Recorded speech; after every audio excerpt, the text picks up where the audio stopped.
এখন আপনাদের সামনে সংক্ষিপ্ত আকারে বক্তব্য রাখবেন মোহাম্মদ ফারহান, পশ্চিমবঙ্গ যুব কংগ্রেসের সাধারণ সম্পাদক।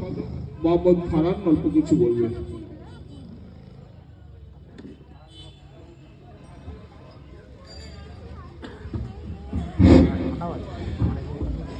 সকলকে আন্তরিক শুভেচ্ছা। মঞ্চে উপবিষ্ট আমাদের নেতা তথা এআইসিসি সেক্রেটারি রণজিৎ স্যার, আমার আগে বক্তব্য দিলেন কলকাতা থেকে আগত সাদাব ভাই, এবং আপনাদের এই আমতা বিধানসভা যুব কংগ্রেসের সভাপতি সাদা কাজী, সকলকে আমি আন্তরিক শুভেচ্ছা দিয়ে খুব সংক্ষিপ্ত আকারে বলবো। তার কারণ আমার পরবর্তীতে আমাদের নেতা বলবেন এবং তাকে ওয়েট করি আমাদের বলাটা ঠিক উচিত হবে না আমার মতে। আজকের যে সভা, এই সভা মূলত রাহুল গান্ধীজির ভারত জোড়ো ন্যায় যাত্রার সমর্থনের সভা। এই শব্দে দুটো শব্দ আছে, একটা হচ্ছে জোড়ো আর একটা হচ্ছে ন্যায়। এর আগে সকলেই বলেছেন জোড়ার কথা, অর্থাৎ ভ্রাতৃত্ব বন্ধন মিলনের কথা।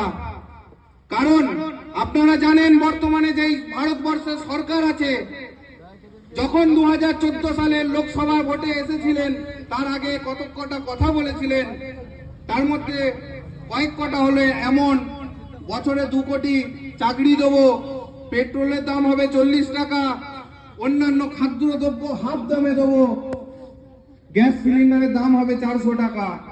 ভাই আগে বললেন, শুনলাম আমরা। আর তার থেকে সব থেকে বড় তাদের অস্ত্র ছিল, সেটা হচ্ছে বিভাদ। কেমন বিভাদ? ধর্মীয় ক্ষেত্রে বিভেদ সৃষ্টি করেছিলেন তারা। যেভাবে আমরা জানি, সুদূর ইতিহাসে আমরা পড়েছি, ইংরেজরা যখন ভারত শাসন করছিলেন ঠিক এইভাবে এরা বিভেদ সৃষ্টি করেছে।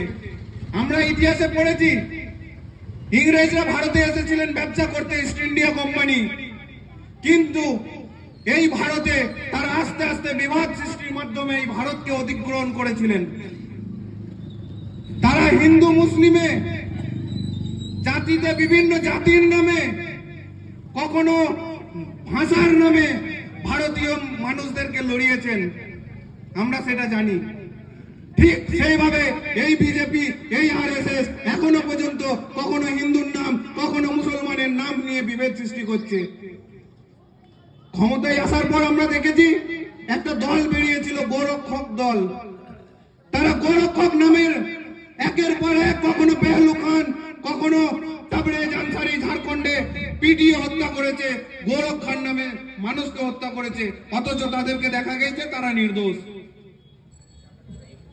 আমরা এটা দেখতে পেয়েছি খবরের মাধ্যমে, বিভিন্ন জায়গায় সোশ্যাল মিডিয়ার মাধ্যমে, কিভাবে বিভেদ সৃষ্টি করে মানুষকে একের মধ্যে একের লড়িয়ে দিতে পারে এরা।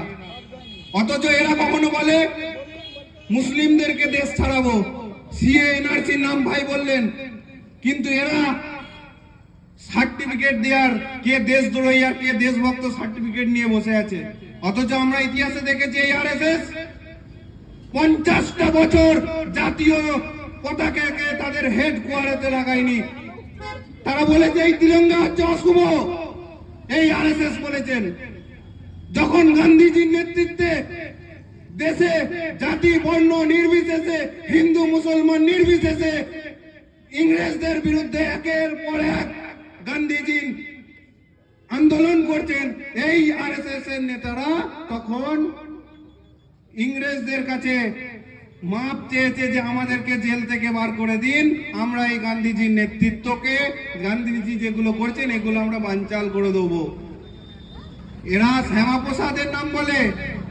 আমরা জানি আমাদের নেতা নেতাজি সুভাষচন্দ্র বোস, তিনি ভারতের মাটিতে জাতীয় কংগ্রেসের সভাপতিও ছিলেন, জাতীয় কংগ্রেসের একজন নেতৃত্বে ছিলেন। তিনি যখন দেখতে পেলেন যে ভারতে থেকে এই ইংরেজদের মোকাবেলা করা যাবে না, তখন তিনি কি করেছিলেন? বিদেশে পাড়ি দিয়েছিলেন। জানেন কি এই নেতাজি সুভাষচন্দ্র বসুর নেতাকে?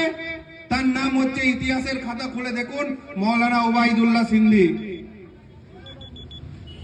এই ওবায়দুল্লাহ সিন্দি নেতাজিকে বলেছিলেন তুমি দাড়ি রেখে টুপি রেখে মৌলানা জিয়াউদ্দিনের নাম নিয়ে জার্মানি যাও, জাপান যাও। এই নেতাজি তার দুই হাত ছিল, একজন হচ্ছে আবিদ আলী আর একজন হচ্ছে শাহনাজ। তিনি যখন নর্থ ইস্টের অর্থাৎ ভারতের নর্থ ইস্টে যখন ইংরেজদেরকে আক্রমণ করবেন ভাবলেন, এই শ্যামাপ্রসাদ তখন ইংরেজদেরকে বলেছিল যে নেতাজিকে রুখতে গেলে বাঙালির একটা সংগঠন করতে হবে, তার দায়িত্ব আমার দেওয়া হোক। অথচ আজকে এরাই সার্টিফিকেট দিয়ে বেড়াচ্ছে কে দেশদ্রোহী আর কে দেশভক্ত অরিজিনাল। বেশি কথা বলবো না। সেই সময় গান্ধীজির নেতৃত্বে শওকত আলী, মোহাম্মদ আলী, নেতাজি, আবুল কালাম আজাদ থেকে শুরু করে একের পর এক নেতৃত্ব কাঁধে কাঁধ মিলিয়ে হিন্দু, মুসলিম, শিখ, জৈন ধর্ম বর্ণ নির্বিশেষে সকলে একসঙ্গে আন্দোলন করেছিলেন এবং ইংরেজকে বিতাড়িত করেছিলেন এই ভারতবর্ষ থেকে। আর তার 70 বছর পর সেই ইংরেজের নাজাদ সন্তানরা আজকে ক্ষমতায় বসেছে। আর ঠিক সেইভাবে তখন আবির্ভাব হয়েছিল গান্ধীজির, ঠিক এইভাবে এখন যেমন রাত পেরিয়ে সূর্যর কিরণ আছে, ঠিক তেমন এই বিজেপির গভর্নমেন্টের শেষে সূর্যের নেই, নক্ষত্রের নেই, একটা নেতার আবির্ভাব ঘটেছে। সেই নেতার নাম মাননীয় শ্রী রাহুল গান্ধী। তিনিও এই সময়েতে দেখুন মানুষকে জোড়ার জন্য জাতি, ধর্ম, বর্ণ নির্বিশেষে ভারত জোড়ো যাত্রা করে দেখিয়ে দিলেন। বিজেপি নেতারা বলেছিল কাশ্মীর থেকে কন্যাকুমারী কোনোদিন পারবে না, করিয়ে দেখে দিয়েছেন।